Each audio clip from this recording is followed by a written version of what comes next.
When my friends and I first started dating, we used to have something called the bad boyfriend box. So it was a box into which we put all the letters or all the gifts or all the memories from, relationships that didn't work out. And then we would keep it just to remind ourselves of mistakes never to make again. And I don't have a bad boyfriend box anymore, but I have a bad health choices box. And in that, there's a compartment of mistakes I've made in biohacking. And I thought that would be a great way to start this episode because it's actually one of the reasons I want to do this episode so much. It has the subscription for an app for intermittent fasting, which I did to convince myself that because my mother's diabetic and I have a pre-diabetic risk, so I thought, hey, I'm going to starve myself of glucose so that my insulin sensitivity goes up and I don't get this horrible, horrible disease. What I managed to do was push myself into diabetes instead. Because I think the app would literally make me eat for just 3 hours. And what would happen is I would manage to do that. I would manage to eat in a 3-hour window, but I would be so hungry by that time that I ended up consuming a lot of ice cream, sugar-free, protein-rich ice cream, but ice cream nonetheless. And then a whole lot of other things, which I guess just sent my blood sugar really high up. And as a result of low blood sugar and high blood sugar, I ended up having, a higher risk of diabetes. I also have a circadian rhythm tuning device, which was supposed to help me sleep better, but it kept lighting up in the dark, so it actually ended up disrupting my sleep. And I have the tickets to a cold exposure ice bath therapy, which I thought would help me relax myself and help me deal with a lot of stress that was coming my way at the time. What I got was pneumonia. And I have a packet of gut health gummies, which I was having very religiously. And it came with this metabolic fiber boost, which I got really excited about. So it was supposed to help you curb your cravings. So I ended up having a little bit too much of that and it didn't agree with my stomach and then I had diarrhea. So these were all the biohacks that never worked for me. But I can't help myself. In a way, the world around me, especially Instagram, the minute I'm on it, there is something or the other suggesting, hey, you can fool your brain like this, this part of your brain, if you do humming, then, it'll calm down. And then the next thing you know, you're like a saint and you're not going to stress and shout at your husband and so on and so forth. So I can't help myself. I want to try all these things to trick my body using science, but I guess I'm just doing it wrong or my body is wrong. I'm not very sure. So I thought it makes a lot of sense to do an episode on biohacking, which we've never done on this podcast. And we have with us today Sajeev Nair, who is the founder of Vieroots. He has a lot of experience in biohacking, and I want him to actually tell me, does it even work, sir? I understand, the kind of things you have gone through, because many people go through these kind of things, especially at this point of time when we are overwhelmed with the kind of content and the kind of information which we are getting from social media, and every other person is becoming a health expert, and we are definitely confused. And the simple answer to what you asked is yes, it works, provided it is for you. Because the main thing where things are going wrong, I would rather say, is where we generalize things. At the same time, you'll know that, we have this good old saying that one man's food can be another man's poison. So which we forget. So no two persons exercise regimen could be the same. No two person can have the kind of keto diet and have the same kind of results. No two person can have the same kind of supplements and can have the same results. Because your genetic and metabolic entire profile is completely different. The way you are built and the way I am built, the way someone else is built is all completely different. So when we are actually moving towards a space where we are talking about preventive health and wellness, and we are becoming more and more health conscious, which is good, But at the same time, we should not ignore the fact that, you are the only one person in this entire world as you. And your genetic and metabolic profile is completely different from other people. So we need to have personalization. Unless and until you don't understand your genetic profile and your metabolic profile means the way your body is right now, making use of all the kinds of nutrients and all those kinds of stuff, the inputs which are going in. If you don't do that and we just keep on trying, I don't think it will give results. So personalization is the key. If you can personalize your diet plan, your kind of what to eat, what not to eat, if you can personalize the kind of exercise you need to do, you should not do, the kind of medications which can be harmful to you, the medication which can be good for you. You can even personalize even the yoga. So based on your genetic and metabolic profile. Yeah, once you can do that, then yes, all these kinds of techniques work. Okay. So, one of the things that a lot of skeptics, when I've shared my biohacking fiascos, a lot of skeptics would say there's no science to it. And by this, I mean, qualified doctors as well. So I was really hoping maybe we could spend some time just going through some of the popular biohacks, and if you could explain the science behind it, or are we just guessing? So, for example, intermittent fasting, like that's the biggest thing that everyone seems to be following. What is the science behind this? See, science is, I don't think if somebody's saying that there is no science, I think even if you do a ChatGPT search, you can actually see all the science behind most of the things what is being practiced as biohacking. Now, talking about intermittent fasting, suppose you are going in on for say 16/8 or, that kind of an intermittent fasting. Normally people do that 16/8, where you are eating for 8 hours or eating during the window of 8 hours and 16 hours you're fasting. Fasting with, you can actually have water or anything which is not carbohydrate, protein or white protein or, fat. So, what's the science behind it? Very simple. Now, when you sleep, even I tell people that even if you can have a 12-hour window, that's a good idea. Because when you are actually sleeping, I just generally do a 12-hour window every day.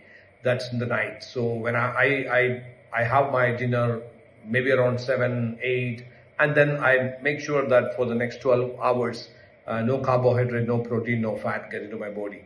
Now, what happens during that? The science is very simple. You have got stored glucose, which is glycogen, which is there inside your body, which your body can actually break down easily and consume it for 8 hours. So 8 hours you can actually run without even having food. Whatever is stored can be utilized. After 8 hours, once the glucose storage, as long as you are a normal kind of person, glucose storage is over, then the mitochondria, because mitochondria needs fuel and it needs glucose, primarily glucose to burn, as the fuel with the support of oxygen.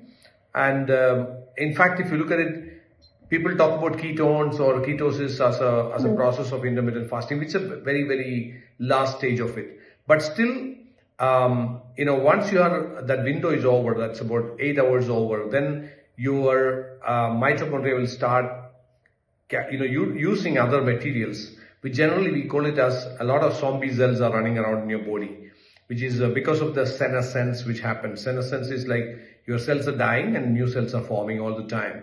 So those are getting consumed. And if you look at that way, intermittent fasting actually allows you to do a proper detox also. It's not just glucose control. It's allowing you a detox also. So there is a proper science behind it. So I'm talking about an 8 hour, then another 8 hours you're running without fuel, out of which the first 4 hours you can see that it starts consuming amino acids, and then you can see that it starts consuming your zombie cells, which generally we call it as the dead cells in your body. So it's pretty good. I'm not saying that people who you do intermittent fasting for ketosis, I don't know how far it is result oriented, because it requires more time to get into the body to get into the ketosis phases. Yeah. The other thing that everyone's running for, and it's the most painful thing on earth, is this cold exposure therapy. I didn't enjoy myself. I don't know how much it really helped my cells recover, but I believe there's some actual science if you do it properly. So how does that work? So whether it is a cold therapy like the cold plunge ice bath, or whether it is infrared sauna, all these come under one category, which is called the controlled stress, which is in a way we call it as hormesis. So this is actually putting your body, your cellular functions under pressure for a period of time. So what's the advantage of doing it? Hormesis always has got so many different benefits. One is, of course, even your infrared sauna, if it is infrared sauna, you can actually program it for cardio health. You can program it for detox, depending on the type of waves it generates. If it's a normal sauna, you won't be able to do that. But when you are actually exposing yourself, the first and the foremost thing which happens is the mitochondrial functions, because mitochondria is such an organelle inside your cell, which can work on something called fission or fusion. That means if you are not doing much of work, the mitochondria come together and it can actually two can become one. So the number of mitochondria goes down in your cells. As a result, your energy loses. That's a problem which happens with sedentary lifestyle. So your glucose consumption or glucose burning of the glucose, or that process gets affected when you are actually sitting down, and because your number of mitochondria comes down. The mitochondria also can work in a process called fission, where the one can become 2 and 4 and all those things when it is under pressure, because almost like the mitochondria should feel like you are under threat. That's the time it actually increases number, which enhances the capacity to utilize glucose. So cold therapy or any of this controlled, or some people call it as a contrast therapy, these helps you a better consumption of glucose and also better metabolic functions. Now, another important factor is it is scientifically proven, there are enough papers that hormesis generates something called BDNF, brain-derived neurotrophic factors. BDNF is considered to be the fertilizer for most of the hormones you have. So if you start producing enough BDNF in your body, I think your hormonal health improves. So these are one or two things which I just mentioned, but I think there is a whole lot of advantages in getting into a hormesis process once in a while. Yeah, no, it's just so painful. I was also offered at one point to do a certain longevity optimization, exercise. And that didn't involve anything painful as such, but the idea of living long just somehow scares me. I don't want to live that long. I want to live well. So I never went for that. But would you try out something like that yourself? Do you think it works, increasing your age, or there's a whole bunch of longevity medicine that's coming up. Do you have faith in it? See, I used to take most of the supplements at one point of time, but once I started understanding deeper level about human genomics and the kind of genetic profile, I'm a bit very cautious about the kind of supplements I take.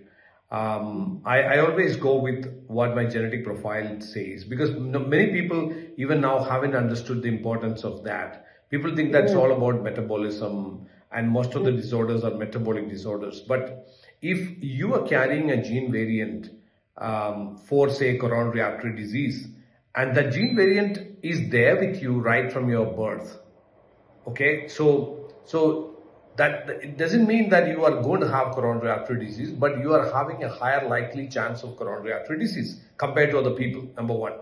Number two, when does it happen? Most of the time when this gene gets expressed, that's the time it happens. Then the question is, how does that gene get expressed? That's where genetics says that genes are loaded guns. It needs to be triggered. Yes. Suppose if you're carrying a gene variant which can lead to coronary artery disease, that means you're carrying that gene right from your birth. It is not that it happened once, in between. So you're carrying it. That doesn't mean that you're going to have it. You're going to get that disease. You have a higher likely chance of getting coronary artery disease compared to other people. That's what it says. But when is it going to happen is what we need to check. And how is it going to happen, which is called the trigger. So what is going to trigger? Because genetics, they say that genes are loaded guns. They need to be triggered. Mm-hmm. Now, what is going to be the trigger is a question. So once you understand that, that's so important, you should be very careful about what you eat, what kind of things you consume, what kind of supplements you take. Because I have seen, because in our company, in Vieroots, we have done more than 10,000 cases of epigenetic lifestyle modification program. We have seen cases where B complex, in some cases, people who have been consuming B complex for years together, which has created certain problems. In some people, there are certain gene variants which get triggered when they have an excess dosage of vitamin D. So there are people who are having certain gene variants which get triggered when you get into HIIT, high intensity interval training. So once you know that, I don't really go behind all these kinds of things which are being propagated. But I have my genetic profile with me. I always, once in 3 or 4 months, I do my blood work. So based on that, whatever is required, I just go for it. And, living longer is a great idea as long as you can live healthy and happy. Yeah. Now, living longer scares me because I don't know how healthy and happy I will be. But Sonali, I think at this point of time, I would rather say that we are in a state where we have enough technology, enough science available. I'm sure that it's not difficult for everyone to learn it, but still once you become aware about the kind of methodologies, because we are becoming more and more of a quantified self. So we know how much sleep we got, how many REM cycles I had last night, because I don't require to, a doctor doesn't require to ask questions like how was the sleep. I can actually tell him exactly the score. So when you have so much of quantifiable data, there is very highly likely chance that you can actually live a long, healthy and happy and productive life. Yeah, for me, I have faith in the physical part of it. I don't have so much faith in the emotional part of it. And that's actually where I wanted to go to next, which is cognitive hacks or biohacking your brain, which is the most, the one thing that I'm the most skeptic about. So we've been having, like these posts talking about how to calm, your prefrontal cortex, your amygdala. I mean, in fact, there's a lady, she's called the Platinum Giraffe. She's a neuroscientist on Instagram. And she does these little cartoons. So like, she'll call the vagus nerve Vega, and she explains how it runs your nervous system and how to support her. So I've tried all of that. It doesn't really seem to work for me. But I believe there's like this whole range of gadgets coming up that can really help you with your emotional, mental, cognitive well-being. And I'm excited about it. And I really want you to tell me what you think about, the future of brain hacking. Yes, of course. Only thing is that before we apply any of those kind of gadgets or kind of devices which can actually influence the frequency of the brain, we should understand a bit about the brain. So I think anybody who is trying to do any kind of neuro level hacking should learn about brain much better before doing any of those kind of things. Because yes, of course, it is hackable. I'm not saying that, because I always tell people, in all my messages, I say that brain is the most trainable organ. There is no other organ in your body which can be trained like brain. But unfortunately, we really don't know. We believe that, we are being controlled by our brain. That's not right. Now, when you are thinking about hacking your brain, the first and the foremost thing is that what is the objective? Whether it is to have better management, better control on your emotions, whether it is to have better stress resilience or to have better sleep. Based on that, you can actually look out for the right kind of means of, tools and methodologies. There are so many things, like even nootropics. You must have heard about nootropics, definitely. So these nootropics, whether herbal nootropics are there, other nootropics are there. These nootropics really help. Now, I know so many people, even for that matter, just a mineral called magnesium, how many people have improved their sleep and, became more resilient to stress just by having magnesium supplementation. So it is possible. And I'm very optimistic about it because I did my PhD also in cognitive behavioral studies. So I'm super thrilled about the kind of methodological and also scientific processes by which you can actually have better control on your brain. Do you think it would teach us to be happier, these sort of hacks? Because, for me, it's like science meets society, and it's such an interesting mix, how much can science sort of undo the impact of society and social, conditioning, or, say a friend comes and says something really nasty to me. And, do you think there would be a day when, I could just brain hack myself into staying calm and, not responding with thousands of text messages and getting angry? 100%. 100%. Absolutely. That is so exciting. Then I want to live longer. Then I definitely want to I have absolutely no doubt about it, because, but only thing what we should know, Sonali, is that, we should not even look at each of our organ independently. Like, nowadays you also know that a lot of science proves that the kind of neurochemicals which are responsible for all the different emotions you have, a major chunk of it is being produced in your gut. So if you have an unhealthy gut and then you wanted to fix your brain, it is not possible. So you need to look at it from an holistic point of view. That is why I always believe in the concept of human performance optimization from a brain, body, and mind level. All these three areas have to be optimized. Then only you can actually create an optimized you.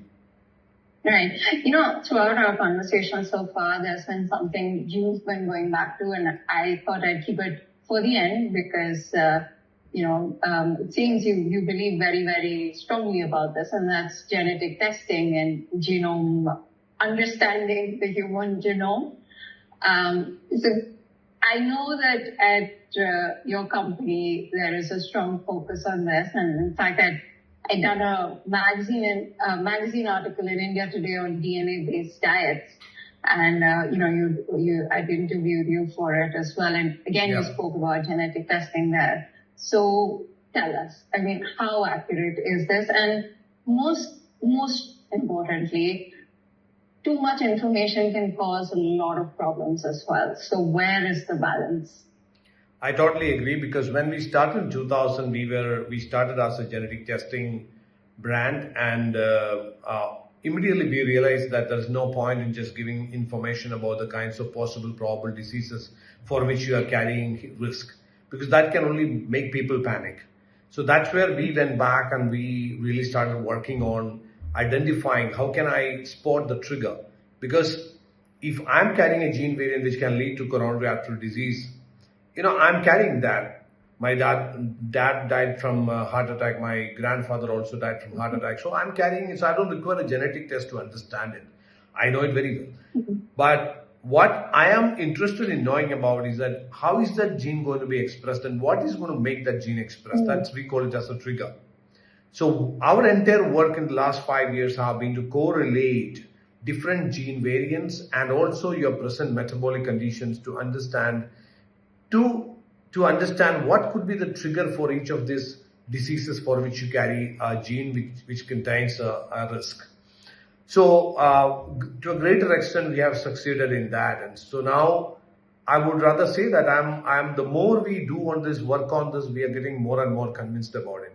So in our program, we are actually testing thousands of genes which are responsible for about 275 health conditions, majority of which are disease conditions, but which includes even health conditions like, genetically you may be deprived or you are unable to absorb certain vitamins, all those kinds of conditions which are also included as health conditions.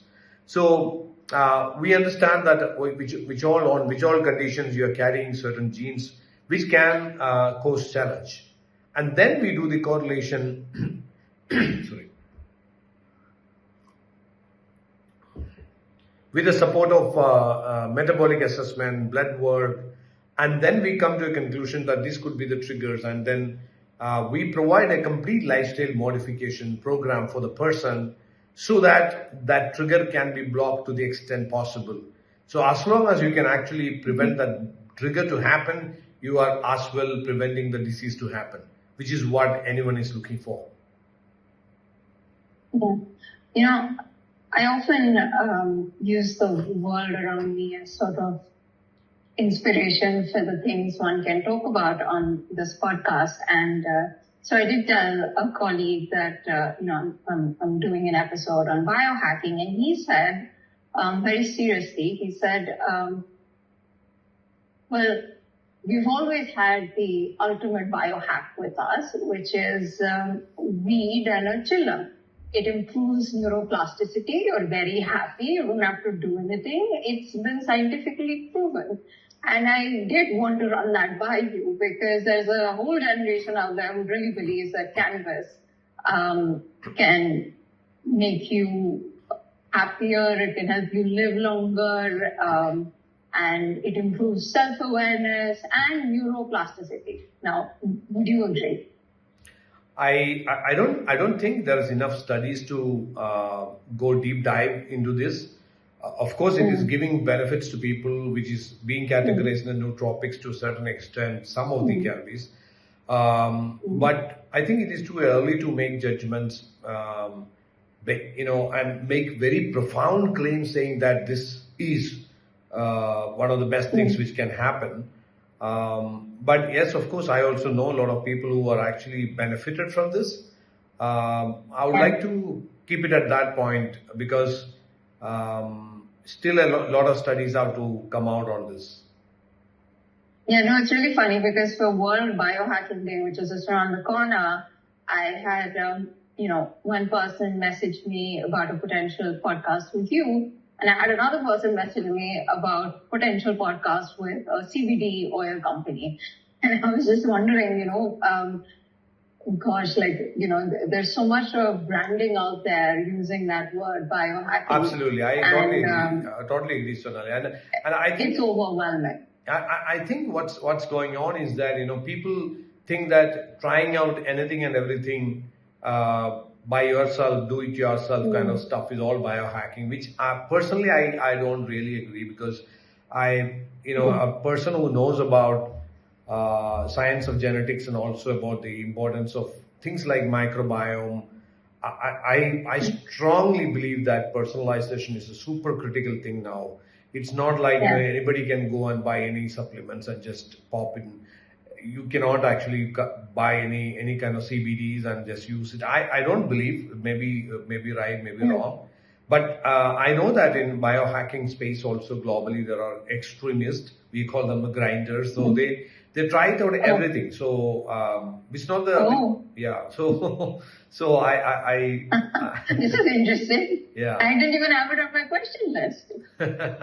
So I think it's a and when you go back, you can see that's all. If you start studying about it more, because 2016-17 was the year in which I started working in the space of longevity, mainly because I was nearing my 50s, so I was looking at ways and means by which I can enhance my energy levels post 50s. So that led me to biohacking and all those kind of aspects. And when I started taking a deep dive into that, interestingly, I found that many of the techniques or branded things which is coming in the biohacking space, whether it's the grounding, breath work, most of it has originated from the Eastern wellness wisdom, whether it is a fermented food or all those kinds of stuff. So we have a lot to do. I think our ancient yogis, they were great biohackers.